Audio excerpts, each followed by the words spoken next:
किसी एग्ज़ाम का रिजल्ट आता है एंड यू सी कि मार्क्स उतने नहीं जितने एक्सपेक्ट करे थे। And it's how you deal with those setbacks that set you apart from your peers. The thing that will run for a long, that is inner motivation.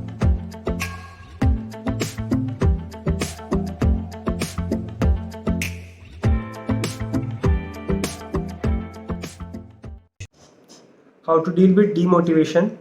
कई बार we feel demotivated जब किसी exam का result आता है and you see कि marks उतने नहीं जितने एक्सपेक्ट करे थे। जब पढ़ के गए थे आप, अच्छे से तैयारी वैयारी की थी, पर परफॉर्मेंस उतनी अच्छी नहीं रही। तो ऐसे में चिल करो, मतलब इतनी बड़ी बात नहीं है, कभी मार्क्स ऊपर नीचे हो जाते हैं। और व्हाट्स इम्पॉर्टेंट इज़ कि आप जिस दिन जेई है उस दिन कैसा परफॉर्म करते हो। कई ऐसे केसेस देखे हैं मैंने कि लोग जो प्रिपरेटरी पेपर्स हो रहे थे उसमें बहुत अच्छे अच्छे नंबर ला रहे थे, पर जिस दिन जेई था उस दिन किसी कारण से परफॉर्म नहीं कर पाए, उतने अच्छे नंबर नहीं आ पाए, वो रैंक नहीं आ पाई जो आप उनके प्रिपरेटरी पेपर्स के नंबर देख के एक्सपेक्ट करोगे। तो इसलिए अभी किसी पेपर में कम ज़्यादा नंबर आ गए, थोड़ा ऊपर नीचे हो जाए तो कोई दिक्कत नहीं है। What matters ultimately is your performance on that day. तो अभी अगर नंबर कम भी आ जाए, इस कारण डीमोटिवेटेड फील कर रहे हो तो चिल करो, ऐसा बहुत ज़्यादा परेशान होने की ज़रूरत नहीं है। जो गलतियाँ हुई हैं पेपर में वो चेक कर लो, सिली मिस्टेक्स ज़्यादा तो नहीं हुई या कोई टॉपिक वाइज दिक्कत हो रही है, तो पेपर एनालाइज कर लो, एक बार देख लो क्या क्या गलतियाँ हुई हैं, और बस ट्राई करो कि उन गलतियों को ना दोहराओ दूसरे पेपर्स में। कई बार हो जाता है, सिली मिस्टेक्स ज़्यादा हो जाती हैं, पर उससे ज़्यादा परेशान होने की ज़रूरत नहीं है। प्रैक्टिस करते रहोगे तो ऑटोमेटिकली मिस्टेक्स कम होती रहेंगी और प्रिपरेशन बेटर होगी। पहली बात तो ये डीमोटिवेशन बहुत अच्छी हैं, बैड एग्जाम बहुत अच्छी डीमोटिवेशन हो सकती है, और lack of the ability to understand the concept भी एक बहुत ही अच्छी डीमोटिवेशन होती है, ठीक है। But how did I deal with demotivation? The first thing and the most important thing is self motivation, है ना। ये बहुत ही फिलोसॉफिकल सा लगता है जब कोई बोलता है। हाँ, मुझे भी जब कोई बोलता था तब तो आई वुड से कि हाँ ठीक है, बोल रहा है, होता होगा। बट फिर जब खुद एक्सपीरियंस होता है तो पता चल जाता है कि हाँ ये बात सच है बिल्कुल, ठीक है। उसी तरीके से I would like all of you to like understand this कि self motivation is very important. Self motivation में बहुत कुछ आता है। फॉर एग्जाम्पल, अपने आप से बातें करना, अपने आप से अच्छी बातें करना, अपने आप को मोटिवेटेड रखना।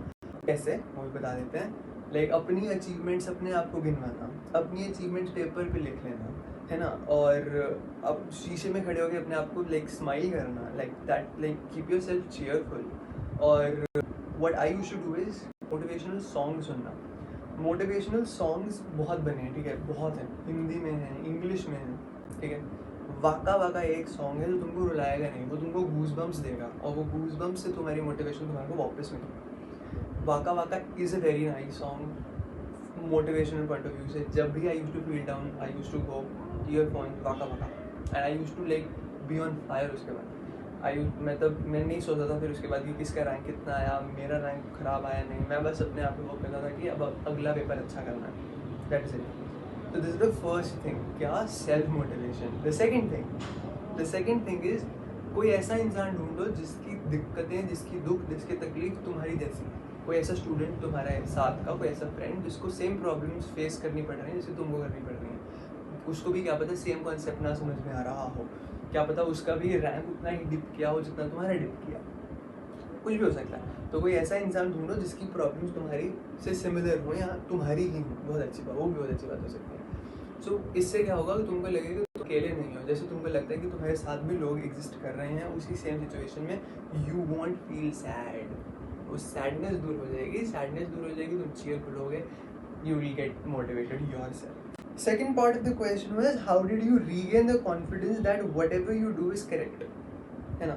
सो अब इसमें बेसिकली दो चीज़ें हैं, करेक्ट वाली दो चीज़ें हो सकती हैं। लाइक इसमें पहली चीज़ होती है कि जो तुम मेथड्स यूज़ कर रहे हो पढ़ने के लिए, कितना टाइम पढ़ रहे हो, कौन सी बुक से पढ़ रहे हो, कितने घंटे पढ़ रहे हो, कौन से ट्यूशन पे जा रहे हो, किस मेथड से क्वेश्चन को सॉल्व कर रहे हो। ये सब चीज़ें तुम कर रहे हो, ये सही है कि गलत, ये तुम्हें कैसे पता चलेगा? आप इवन आफ्टर गेटिंग डीमोटिवेटेड, उसके बाद जो तुम करना शुरू कर रहे हो, कोई नए मेथड्स तुमने ट्राई करने शुरू कर दिए ताकि आप चीज़ें अच्छी हों, तो वो तुम्हें सही है कि गलत, वो तुम्हें कैसे पता? तो इसके लिए I would suggest you should go and ask your teachers, क्योंकि ये पर्सन टू पर्सन वेरी करेगा, कोई बंदा आप कैसे डिसीजन ले रहा है। अपने मेंटर से सलाह मशवरा करो, ask your teachers, be in touch with them regularly and just contact them and ask them कि whatever I am doing, is that correct or not? The second thing is, ये कॉन्फिडेंस वाली बात तभी आती है कभी कभार कि जब हम पेपर, अभी जैसे थोड़ा डिमोटिवेट हो गए किसी एक पेपर के लिए, फिर अगला पेपर देने जा रहे हैं, उसके अगला पेपर देने जा रहे हैं, तो क्वेश्चन पेपर में टिक मारते वक्त या OMR सर्कल करते वक्त या फिर वो क्लिक करते वक्त ना थोड़ी हेजिटेशन होती है कि मैंने आंसर निकाला है, सही है कि गलत है, सही है ना, पक्का सही है, सही है, सही है कि नहीं, सही है कि नहीं, तो ये हेजिटेशन होती है। बस इसके लिए मैं बोलूँगा, अपने आप पे भरोसा रखो, तुमने जो आंसर निकाला है वो सही है, भरोसा रखो अपने आप पर। This is the most important thing. Paper के समय पे अपने आप पे भरोसा रखो, तुमने जो आंसर निकाला है, तुमने निकाला ना, सही है, कर दो मार्क, नहीं तो 30 सेकेंड 1 मिनट उसी में निकल जाएगा, टाइम बहुत प्रेशियस होता है पेपर के समय पे। बाकी एक छोटी सी पीस ऑफ एडवाइस, प्रोक्रास्टिनेशन जो वर्ड है ना, इसे अपनी डिक्शनरी से निकाल दो 2 साल के लिए। Just don't use this word, है ना, this word is very powerful. अगर यूज़ मतलब ये मत बोलो कि मैंने प्रोक्रास्टिनेट कर दिया, ये बोलो कि मैं ये नहीं कर पाया, ठीक है। This don't use the word procrastination, remove them from your dictionary, they are not nice. So that's it. Thank you so much. Dealing with demotivation is one of the major topics which you need to work on. So for all the mock tests, you need to realize this isn't the final call which will happen. You'll still have time for the final thing. So it just comes to the point कि keep working. Demotivate होने का reason बस ये होगा कि mock test में score बेकार आया, ठीक है, that happens. This isn't the final thing. You need to have a look कि by what do you need to improve in the final exam. It actually is a better thing. You'll know what are your weak topics and kahan pe you're missing out. So just take it in a positive manner. The thing that will run for a long, that is inner motivation. So what you do when you feel demotivated, when your luck is not with you. So it's like I would say luck is not a thing that we can bring it on our side. So definitely it is a thing which is not in our control. So let's focus on the thing which is in our control, that is the process, and definitely the overall effort which we can make during these preparation days.